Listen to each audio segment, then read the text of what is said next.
തുല്യം എന്താണ്ട് ഒരു അന്ധവിശ്വാസം, പ്രാകൃതം പ്രായോഗികമാണ്. എല്ലാവരും സമുദ്രം നീന്തി പിടിച്ചാൽ തീരെ ആസ്വദിക്കുകയാണ്. എങ്ങനെ വരുന്ന പ്രതിബന്ധങ്ങളെ നേരിടണം, ആ ഒരു രീതിയാണ് പറയുന്നത്. അപ്പം ഇങ്ങനെ ജീവിതത്തിൽ നേരിടാനുള്ള വരുന്ന ആ ഒരു തത്വമാണ് നമ്മൾ പഠിപ്പിച്ചത്. അത് കഴിഞ്ഞ് കുളിച്ച് വന്നിട്ട് അമ്മ തുളസിക്ക് പ്രദക്ഷിണം വെച്ച് 3 ഇല എടുത്ത് കഴിക്കും. ആ ശ്രീയുടെ അംശമുണ്ട്, സൈഡ് എഫക്റ്റ് ഇല്ല ഇലയിൽ.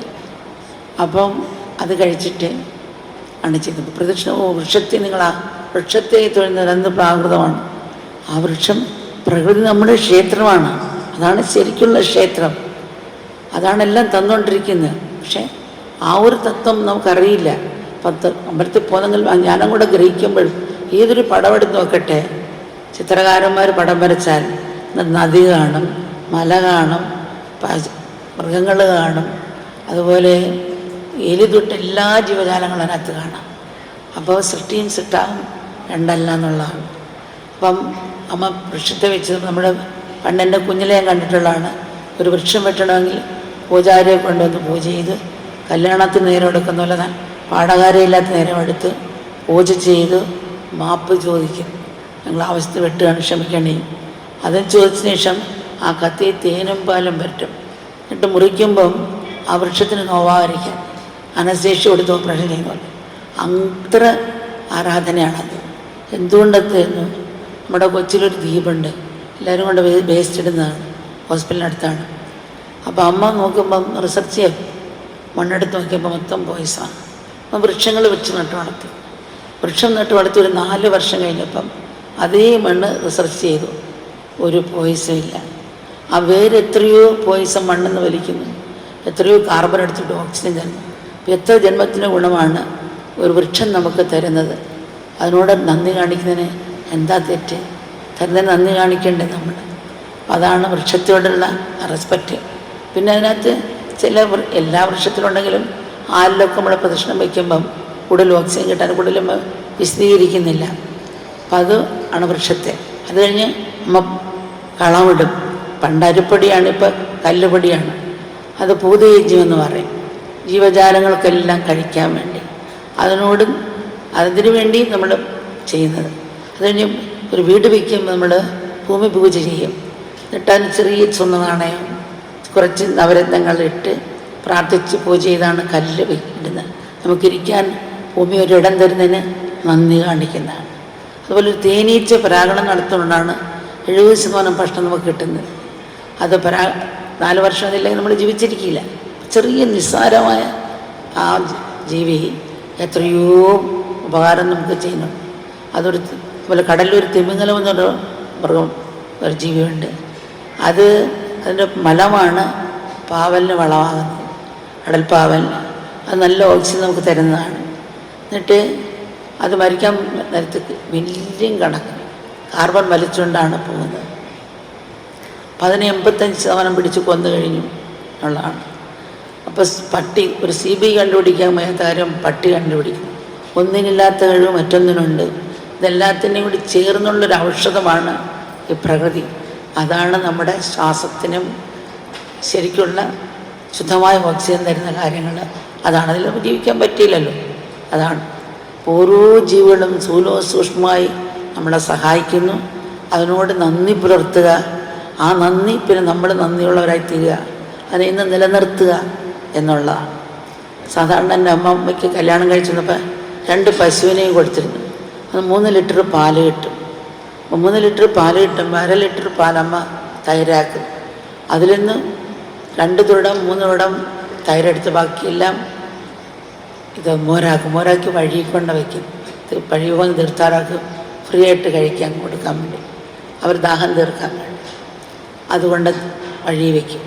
അമ്മ പറയും 50 രൂപയുടെ ഭക്ഷണം പശുവിന് കൊടുത്തപ്പോൾ 100 രൂപയുടെ പാല് പശു തന്നു. അതിലൊന്ന് പങ്കുവയ്ക്കുക. ഇതാണ്. അപ്പം അന്നുള്ളവർ ജീവിച്ചത് അവരുടെ ഓരോ കർമ്മവും സംസ്കൃതിയിലേക്ക് കൊണ്ടുപോകുന്നതിനായിരുന്നു. നമ്മൾ പ്രകൃതി സംസ്കൃതി എന്ന് പറയും. പ്രകൃതി മൃഗങ്ങൾ കിട്ടുന്ന കഴിച്ച് ജീവിക്കുന്ന മൃഗങ്ങളുണ്ട്. വികൃതി കിട്ടുന്നത് നമുക്കറിയാമല്ലോ. നമുക്ക് കിട്ടുന്ന കഴിക്കുന്നു, പിടിച്ചു പറിച്ചും കഴിക്കുന്നു.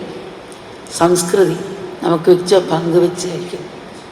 ആ ഒരു സംസ്കൃതിയിലായിട്ട് ആണ് അന്നൊക്കെ അവർ ആ തത്വം മനസ്സിലാക്കി അവർ അദ്വൈതം ജീവിക്കുകയായിരുന്നു. വാക്കാ പറയാൻ അവർ ചെയ്യുന്ന ജ്ഞാനത്തിൽ ഏകത്വം എന്നായിരുന്നു. എന്തെടുക്കുമ്പോഴും ആ ബോധം അവരുണ്ടായിരുന്നു. മഷി എടുക്കുമ്പോഴും പേന എടുക്കുമ്പോഴും പേപ്പർ എടുക്കുമ്പോഴും എഴുതുമ്പോഴും ആർക്ക് വേണ്ടി ലക്ഷ്യം. പക്ഷേ ആ ഒരു ബോധം എല്ലാത്തിലും അവർ നന്ദി നാനാത്വത്തിൽ ഏകത്വം കണ്ട് ആണ് പോയത്.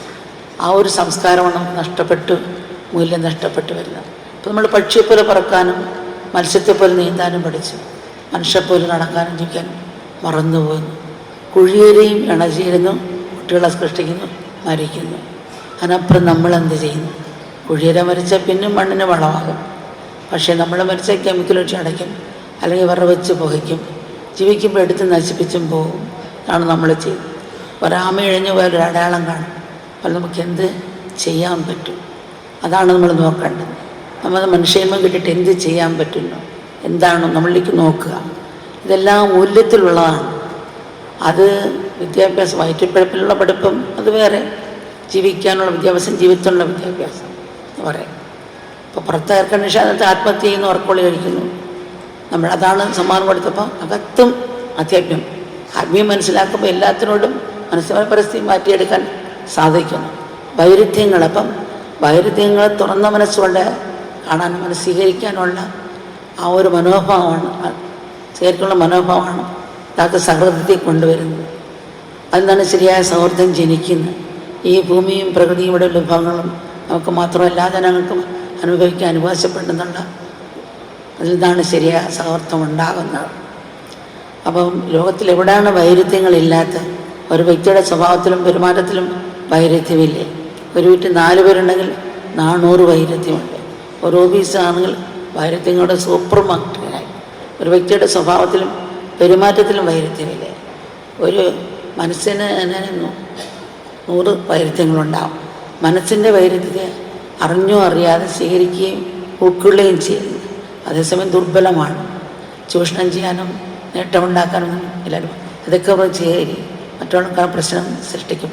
ഇതാണ് വ്യക്തിയായാലും പ്രത്യേക വിഭാഗമായാലും മനുഷ്യായാലും അവരവരുടെ ധർമ്മം ജീവിക്കാനും വെച്ചാൽ നമ്മളും അതുപോലെ ധർമ്മം ജീവിച്ചാൽ 90% പ്രശ്നങ്ങളും ഒഴിവാക്കാൻ സാധിക്കും. സൃഷ്ടിയുടെ സൗന്ദര്യം നാനാത്വത്തിലാണ്. നാനാത്തിൽ സനാതനവൻ നാനാത്തെ അംഗീകരിക്കുകയും ഉൾക്കൊള്ളുകയും ചെയ്തിട്ടുണ്ട്. ഋഷിച്ചന്മാർ നാനാത്തിൽ വൈരുദ്ധ്യം കണ്ടിട്ടില്ല, നിഷേധിച്ചിട്ടുമില്ല. പലതായി കാണുന്നെങ്കിലും അവയെല്ലാം ഒന്നിൻ്റെ വിവിധ മുഖങ്ങളെന്ന് കാണുകയും അനുഭവിക്കുകയും ചെയ്തവരാണ്. ഒരു പൂന്തോട്ടത്തിൽ അനേക വർണ്ണത്തിൽ നിറത്തിലും ആകൃതിയിലുള്ള പുഷ്പങ്ങളുണ്ടാകും, കാട്ടുപൂവുണ്ടാകും.